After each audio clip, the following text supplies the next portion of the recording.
era evidente a necessidade da criação de uma nova diocese. Muitos falavam sobre o assunto e de uma ideia passou a ser uma realidade. A 13 de janeiro de 1917, Dom Manuel Vieira de Matos, arcebispo de Braga entre 1915 e 1923, natural de Poiás da Régua, apresentou na Nunciatura Apostólica de Lisboa um ofício no qual era pedida a criação de uma nova diocese em Portugal, cujos limites coincidissem com o Distrito Civil de Vila Real. De modo, após um período de consultas, a nossa diocese seria criada no dia 20 de abril de 1922 pelo Papa Pio XI, através da bula apostólica Predecessorum Nostrarum Sollicitudum. Esta nova diocese albergava um total de 256 paróquias. Assim, compreenderia todas as freguesias dos seguintes 14 concelhos: Alijó, Boticas, Chaves, Mesão Frio, Mondim de Basto, Montalegre, Mursa, Peso da Régua, Ribeira de Pena, Sabrosa, Santa Marta de Penaguião, Valpaços, Vila Pouca e Vila Real.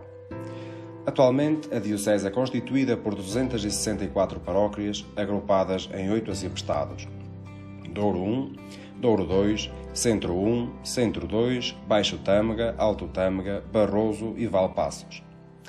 Em relação ao território, corresponde exatamente ao território do Distrito Civil, que nos censos de 2011 contava com 213.775 habitantes, havendo 111 sacerdotes, dos quais apenas 82 são párocos ou vigários paroquiais e 3 diáconos permanentes.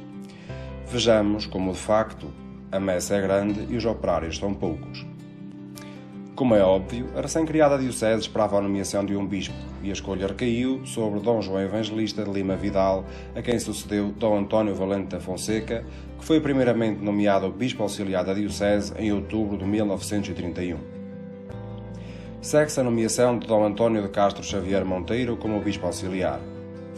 O terceiro bispo foi Dom António Cardoso Cunha, tendo sido nomeado coadjutor em 1966, e a quem sucedeu Dom Joaquim Gonçalves, nomeado coadjutor em maio de 1987, tornando-se bispo titular em janeiro de 1991.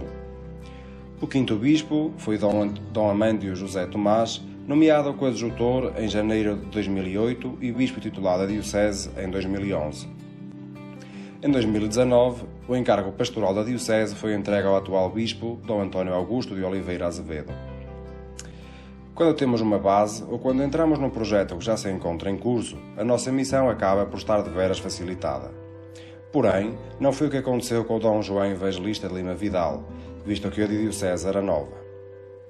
Fora preciso começar tudo da estaca zero. Porém, como homem sábio e que rapidamente se acostumou à mentalidade transmontana, logo colocou mãos à obra e criou as estruturas e instituições de que a nova diocese necessitava.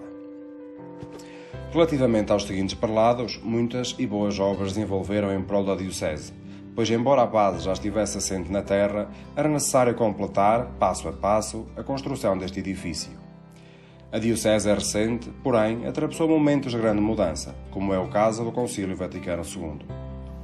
A facilidade da comunicação não era o que é, e como tal, imaginemos a dificuldade que Dom António Valente da Fonseca e Dom António Cardoso Cunha sentiram para colocar em prática os documentos e constituições publicados após o concílio.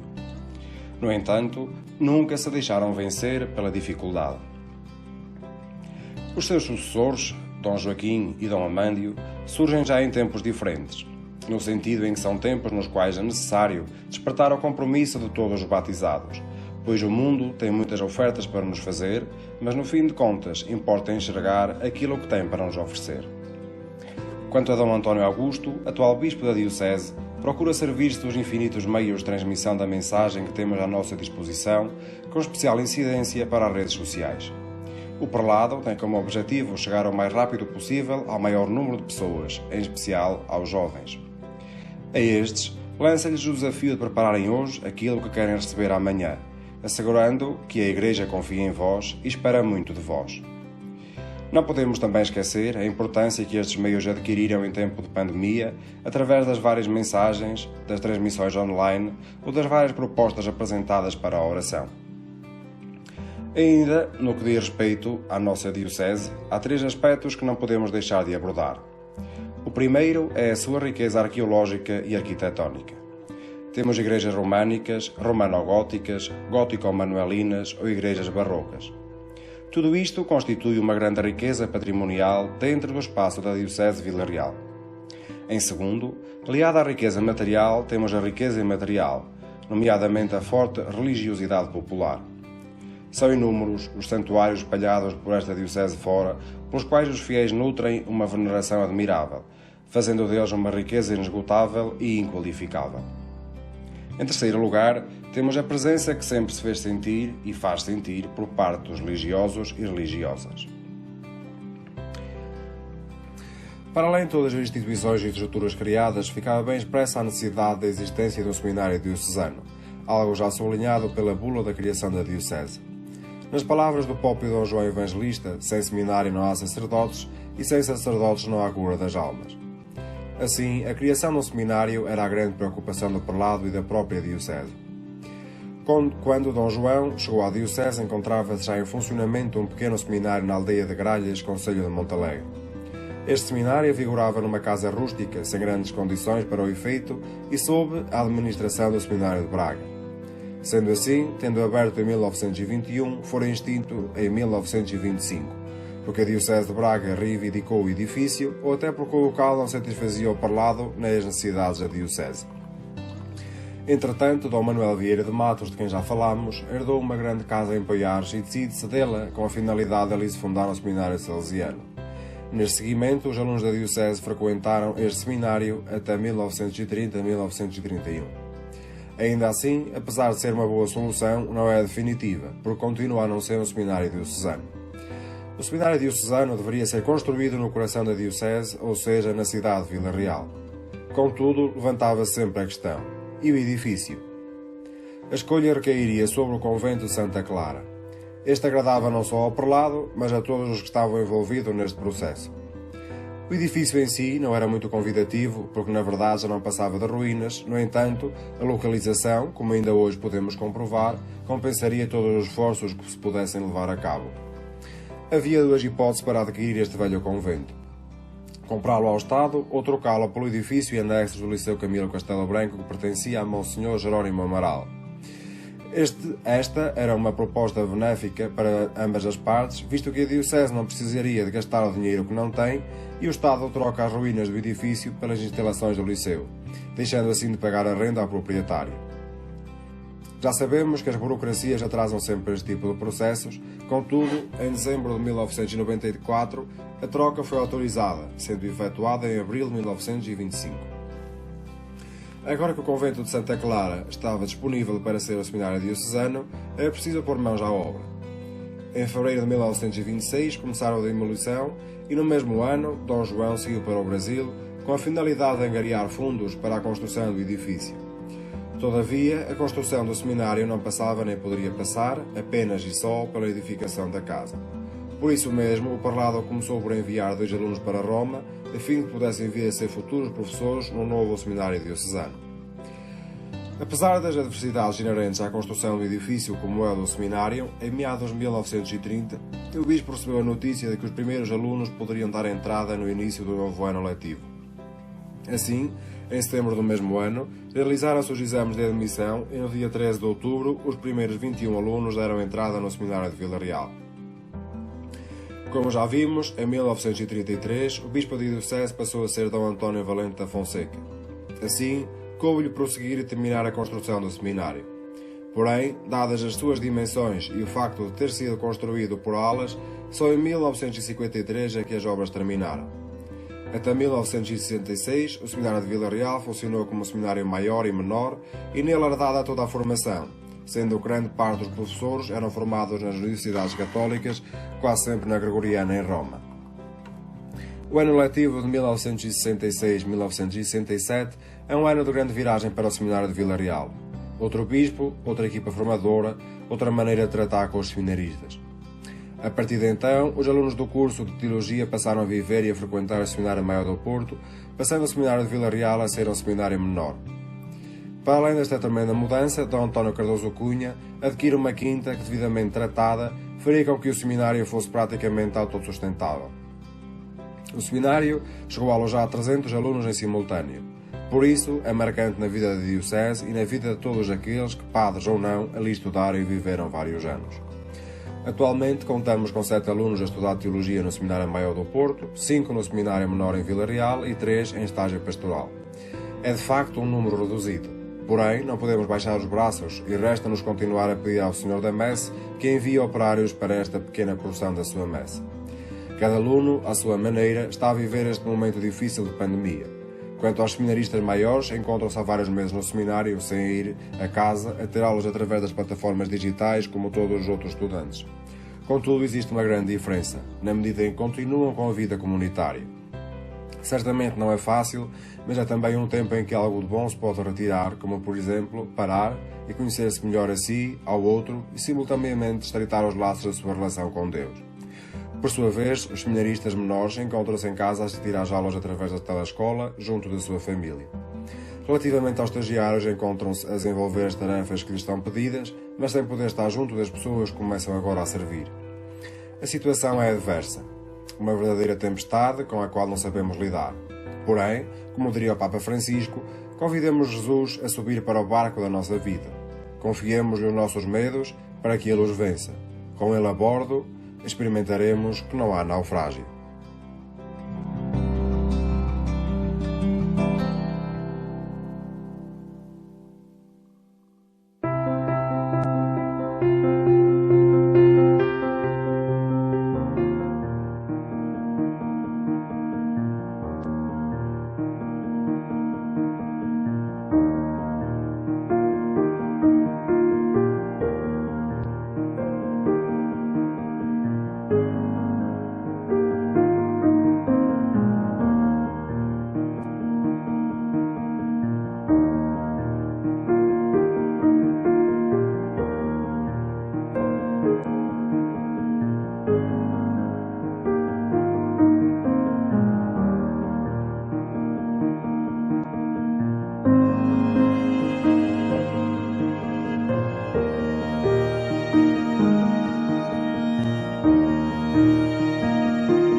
decidiu seguir. Vou pôr-me a caminhar. Viver cada dia com sede.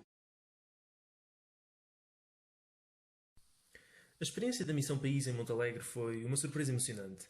No seio das expectativas que criámos quando partimos para uma nova terra, com a nossa causa e a nossa fé, nunca pensámos que essa terra seria tão receptiva e carinhosa como Montalegre foi connosco. Nunca por um momento nos sentimos mal recebidos, e posso dizer com confiança, e em nome de todos os meus colegas, que, embora fosse o nosso objetivo deixar a nossa marca em Montalegre, quanto mais ricos não saímos nós, enquanto pessoas, da semana linda que podemos viver nessa terra.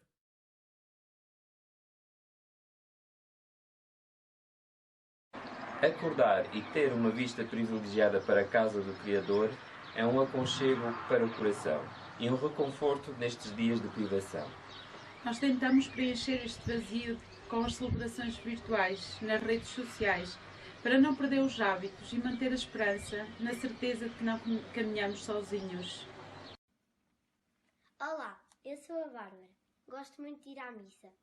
E antes desta pandemia ia sempre ajudar o Sr. Padre e fazia leituras. Agora, como estamos impedidos de o fazer, faço sempre as minhas orações em casa. Peço proteção a Jesus.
Olá, eu gosto muito da minha mãe e quero tudo para ela.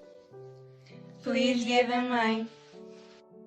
Olá mãe, gostamos muito de ti, esperamos que tenhas um ótimo Dia das Mães. Adoramos-te!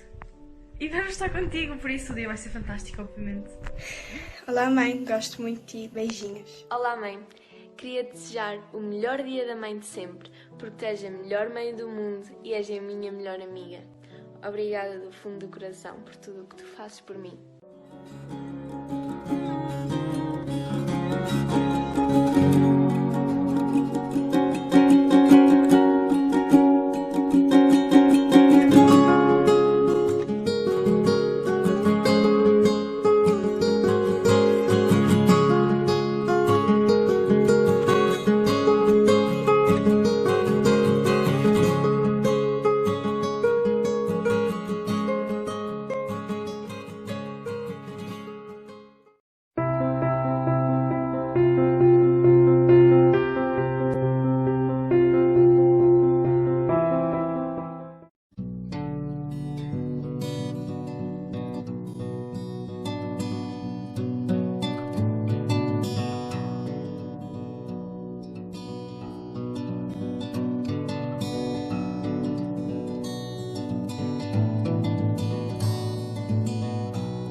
dedicámos ao longo de meses à preparação dessa visita, para acolher com dignamente o Sr. Bispo, mas também para proporcionar aos nossos jovens um dia memorável.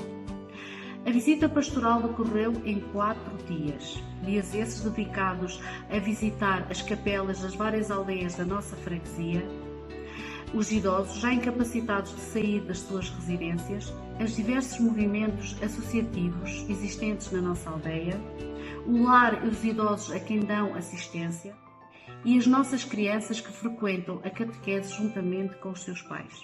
Quisemos também que esta visita tivesse um cariz cultural e, por isso, visitámos a Ponte Romana da Ribeira, a Casa de Pero Coelho e o Talefe, situado no Santuário da Nossa Senhora da Guia. Houve tempo também para momentos de convívio com a população, que mostraram o orgulho que temos em ser quem somos. Ao nível do encontro da catequese com as crianças, foi muito bom ver a interação entre as crianças e o Sr. Bispo. Também tivemos alguns pais que fizeram questão de estar presente e foi uma sessão de catequese bastante diferente que as crianças não vão esquecer. Foi bastante enternecedor ver o carinho que as crianças mostraram para com o Bispo e com o nosso pároco. Carinho esse que ficou comprovado pela oferta bastante carinhosa que elas fizeram, de modo a tornar este encontro ainda mais especial. Fui crismada este ano na freguesia da Baças. Cresci numa família cristã e por vontade própria segui o caminho do catequismo, de forma a poder participar nesta celebração de fé. Faço parte do coro juvenil da Baças e neste sentido conheci o Sr. Bispo. Cantámos com alegria para ele, esperando que o nosso canto fosse uma maneira de demonstrar o amor que temos por Cristo. Gostei muito de fazer o crisma, foi muito importante para mim. Gostei muito que o Bispo tivesse vindo à nossa freguesia e a visita pastoral que ele fez para conhecer um bocadinho das nossas tradições e dos nossos costumes. Obrigada por todo o carinho que teve connosco.